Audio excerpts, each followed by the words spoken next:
बोले गंगा मैया की जय। बोले सत्य सनातन धर्म की जय। बोले एकादशी माता की जय। पतित पावनी कलिमल हारिणी मोक्षदायिनी मंगल कारण माँ गंगा मैया का ये पवित्रतम विश्व प्रसिद्ध तीर्थ हर की पैड़ी ब्रह्मकुंड है और आज एकादशी का दिन है। आश्विन का महीना शुक्ल पक्ष एकादशी की तिथि आज। युधिष्ठिर भगवान श्री कृष्ण से प्रश्न कर रहे हैं, पूछ रहे हैं कि कथयस्वप्रसादेन भगवान मधुसूदन कस्य शुक्लपक्षे तो किं नाम एकादशी भवे। हे भगवान, हे मधुसूदन, आश्विन महीने की शुक्ल पक्ष की एकादशी का क्या नाम है? कृपा करके बतलाएं। श्री कृष्ण उवाच। भगवान श्री कृष्ण कह रहे हैं कि शृणु राजेन्द्र वक्ष्यामि माहात्म्यं पापनाशनम् शुक्लपक्षे चाश्वयुजि भवेत् एकादशी त्वया पापाङ्कुशेति विख्याता सर्वपापहरा परा पद्मनाभाभिधारं तो बोधयेत् तत्प्रमाणय। भगवान श्री कृष्ण कहते हैं, राजन, आश्विन शुक्ल पक्ष की जो एकादशी है उसका पापों को नष्ट करने वाला महात्म्य मैं तुमसे कहता हूँ, उसे सुनो।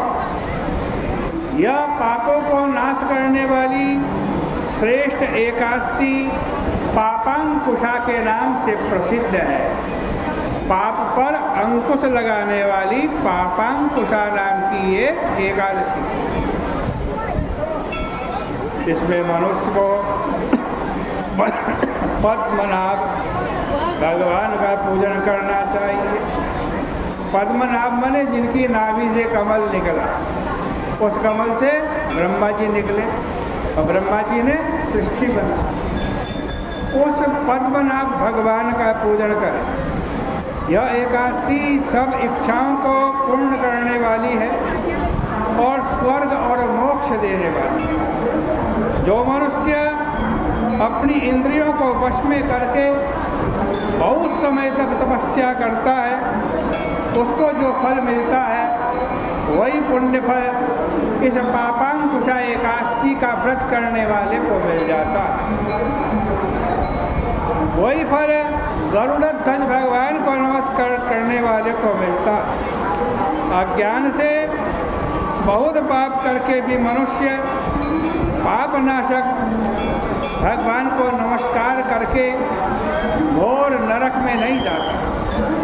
पृथ्वी में जितने तीर्थ और पवित्र स्थान हैं उनका फल भगवान के नाम के कीर्तन से मिल जाता है। जो सांग धनुषधारी जनार्दन की शरण को प्राप्त होता है वह मनुष्य कभी भी यमलोक को नहीं जाता। जो मनुष्य प्रसंगवश एक एकादशी का भी व्रत कर लेता है वो कठिन पाप करके भी यमलोक नहीं जाता।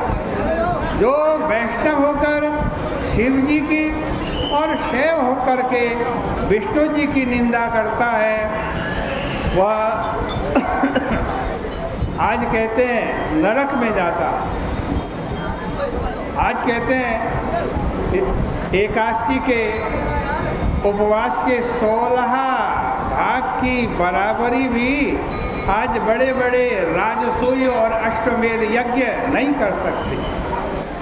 संसार में एकादशी के समान कोई पुण्य नहीं, इसके समान पवित्र तीनों लोकों में कुछ भी नहीं है। जैसा कि पद्मनाभ की एकादशी का दिन पापों को दूर करने वाला। हे राजन, जब तक मनुष्य पद्मनाभ की एकादशी पापांकुशा एकादशी का व्रत नहीं करता, तब तक ही उसके शरीर में पाप रहते हैं। एकादशी के समान तीनों लोकों में कुछ भी नहीं है। हे राजन, किसी भी बहाने से एकादशी का व्रत कर ले जो, वो यमराज को नहीं देखता। यह एकादशी स्वर्ग, मोक्ष, आरोग्य, सुंदर स्त्री और अन्न धन को देने वाली है। हे राजन, एकादशी के समान पवित्र गंगा, गया, काशी, पुष्कर और कुरुक्षेत्र आदि तीर्थ हैं। हे भोपाल, एकादशी का उपवास करके, रात्रि में जागरण करके, बिना परिश्रम के मनुष्य विष्णुलोक को प्राप्त हो जाता है। हे राजेंद्र, इसका उपवास करने से मनुष्य 10 पीढ़ी माता की, 10 पीढ़ी पितृकुल की और 10 पीढ़ी स्त्री के कुल का उद्धार कर देता। वे मनुष्य दिव्य शरीर और 4 भुजा धारण करके, माला और पीताम्बर पहन करके, गरुड़ पर बैठ करके स्वर्ग में जाते हैं। हे राजन, बालकपन, बुढ़ापा अथवा युवावस्था में इसका व्रत करके पापी आदमी की दुर्गति नहीं होती। आश्विन शुक्ल पक्ष में पापांकुशा का व्रत करके मनुष्य सब पापों से छूट करके विष्णुलोक हो जाता। जो मनुष्य स्वर्ण, तिल, भूमि, गौ, अन्न, जल, छाता, जूता, वस्त्र इनका दान एकादशी के दिन करता है, वो यमलोक को नहीं जाता, वो सीधे वैकुंठ जाता है। जिसके दिन बिना पुण्य के बीत गए, वह लोहार की धोकनी की तरह आज हवा अंदर लेता है और बाहर छोड़ देता है। गरीब मनुष्य को भी शक्ति के अनुसार स्नान, दान आदि क्रिया करके सदाचार में रहकर अपना समय व्यतीत करना चाहिए। तालाब, बगीचा, मंदिर, यज्ञ आदि शुभ कर्म करने वाले धीर पुरुष यमलोक के दुख को नहीं भोगते। ऐसे पुण्य करने वाले संसार में दीर्घायु, धनाढ्य, कुलीन और निरोगी दिखाई पड़ते हैं। हे राजन, आपने मुझसे पूछा, वह पापांकुशा का महत्व मैंने आपको सुनाया, अब और क्या सुनने की इच्छा है। और यहीं पर श्री ब्रह्म वैवर्त पुराणे आश्विन शुक्ले पापांकुशैकाक्षी व्रत महात्मा श्री कृष्णार्पणमस्तु। इस व्रत महात्मा की कथा को भगवान के चरणों में अर्पित करते हैं।